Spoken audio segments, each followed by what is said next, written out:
Hi, I'm here with Liam today, who is 9 months now. So many of you that have followed me on Instagram and Twitter have been really supportive of me nursing during this postnatal recovery. And as a pre- and postnatal exercise specialist, I get asked all the time about nursing in relation to exercise. So I thought I would take this segment and talk to you a little bit about my postnatal journey, my opinions on exercise and nursing, and also some tips and tricks that I have for nursing in public and dealing with people who maybe have a different opinion about nursing. I'm Sara Haley, and as a busy mom of two, I'm constantly trying to balance what I love, my career's passions and interests, with who I love, my friends and family. Here are some of my tips and tricks for keeping life healthy, fit, and fun while trying to balance it all.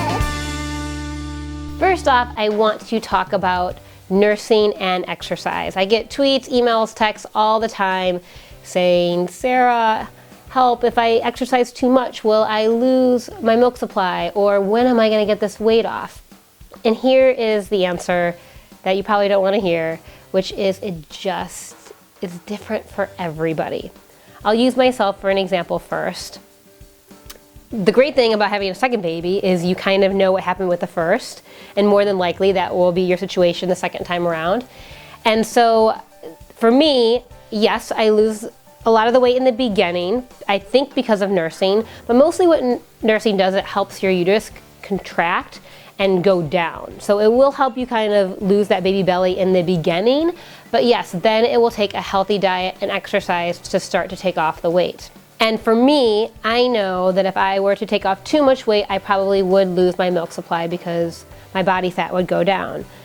That said, I've never tried to go back to like what I was, because once you do that, it's hard to then regain your milk supply. And it just seems to be what my body's doing without me, going to any like extravagant measures. And what I mean by that is like cleansing or like really working out for like hours a day. No, I eat healthy, I eat normal, and I exercise when I can. And with that said, my body seems to hang on to about 5 more pounds until I'm done nursing. And so if what happens this time to me is what happened last time, does that make sense? Is that I think when I stop nursing, those final pounds will come off and I will feel a little bit more comfortable in my clothes. Until then, I'm just being happy, like enjoying my baby, because I plan on going to a year. And so for me, that's only 3 more months. So if you can kind of just put that in perspective, set your goal for how long you want to nurse, and then know after that, you can start to, do some serious work and, play with the food that you eat and exercise a little bit harder or a little bit more. So the other option, or again, this is not really your choice, right? This is just what happens to your body, is that you may find that nursing helps you lose a ton of weight. I know some women who have lost even more weight nursing, and they get, they're smaller than they were before they had their baby. But then when you stop nursing, some of that weight may come back because you were burning so many calories when you were nursing. I actually just read an article last night about women who find that they actually gain weight during the weaning process specifically. So again, it's, your body trying to figure out, your hormones trying to figure out what is happening right now. And you don't have any control over it. So just take a deep breath and know that your body is doing what it needs to do to get back to normal.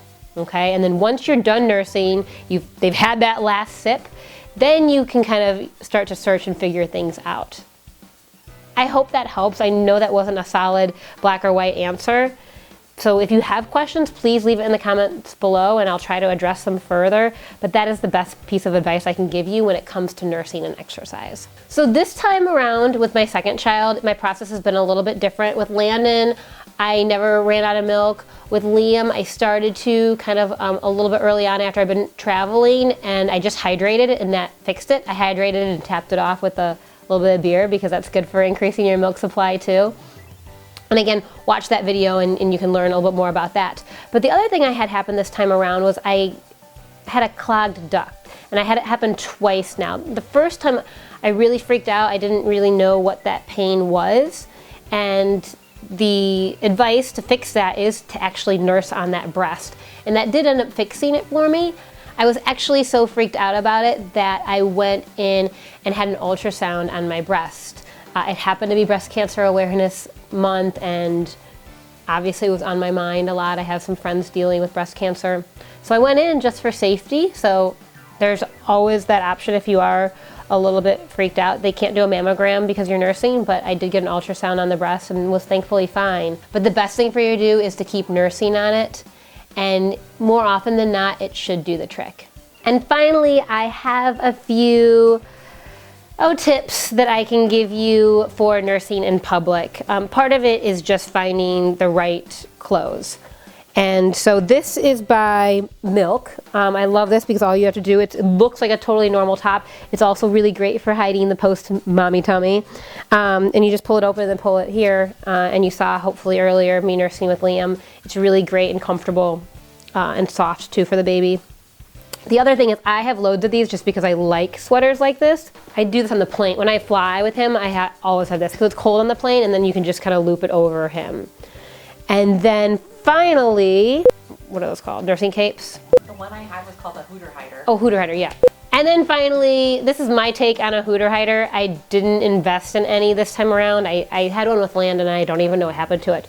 But you can just use any sort of blanket, baby blanket that you have. I love this one. It's by a company called Rum Punch. It's really, really soft and looks cool. But just take it and tie it together, right? And then you can just throw it over. And you probably always have one of these on you for your baby. So then you can just use it and multitask it as a nursing cover too. You always have the situations where you don't have anything on you, and then you just have to decide if you care. I don't, and I care even less now because what I've decided is that is the most important thing for my baby in that moment. It's also a convenience thing for me. I don't like to bring bottles around. He will totally take a bottle, but it's just easier when we're out and about. And I've just decided this time that my baby is the most important thing. So why does what anyone else thinks matter? The other thing though that I've also found to be helpful in dealing with people who may look your way with a pleasant or unpleasant look is to smile back.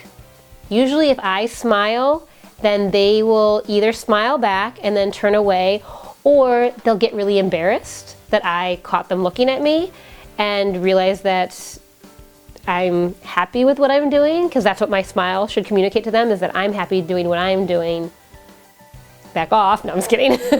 But, you know, let me do what I need to do for my baby. And they usually get embarrassed and then will turn away. So those are my tips and tricks for nursing in public. It's a little background on my nursing story. I would love to hear what yours is, so please leave it in the comment section below. And then remember to subscribe to my channel, and when you have a chance, check out sarahaley.com.